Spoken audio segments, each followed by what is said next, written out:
ئێوە لە یەکگرتووی ئیسلامی کوردستان یعنی ڕاتان چۆن بەوەی کە لە پرۆسە سیاسیەکانە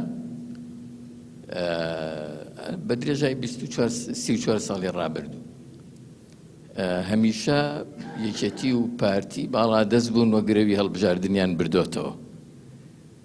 هاوکاتی دی لایەنە سیاسیەکانی تر بە ئیسلامیەکانی شەوا بناوەی کە نەیانتوانی بەبێ سەرکەون و بە جۆرێش کەسیان هێناوە لە هەڵبژاردنەکان. پرسیارەکەی من ئەمەیە، ئێوە ئەم پرۆسە سیاسیانەی کە ئەنجام دراون لە هەرێمی کوردستان بە تەن دروست ئەزانن کە بەو شێوەیە بەڕێوە چوون یان نا؟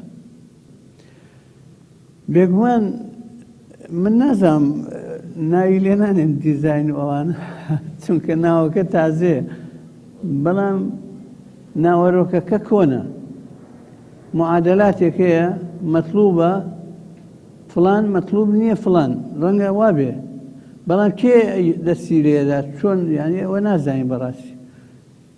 نەتیجەکە شتێکە بینی بەڵام دەستەکان نابینی. پارتی یەکێتی ئەگەر تەبیبی حاڵی خۆیان بوونایە هەر ئەبوونە یەک پارچە یا ئەوەنە یەکە بوون زۆر باشتر لەمەی کە ئێستا بۆ خەڵکەکەش باش بوو بۆ خۆشیان باش بوو.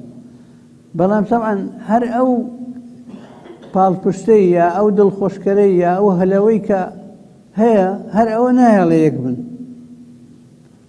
بە نەتیجە ئەم بەروەبەرێک هەیە و بۆ تەوازونات ئیشەکە وای لێ هاتووە. ئەمانە ئەگەر حکومڕانێکی باش بوونایە، ئەگەر عەدالەتیان بە خەرج بایە، ئەگەر گەندەڵی تێی نایە، ئێمە ئەوەنە پێویست نەبوو خۆمان مەشغوڵکەین بەو مەوزوعە. بەڵام مشکلە ئەوەیە لە بەم حاڵەشەوە بەم تەفرەقەوە بەم خۆ گەراییەوە کە هەیە خۆیشان تەواو نین، ئیشەکەشیان تێکداوە لە خەڵکەکەی تر.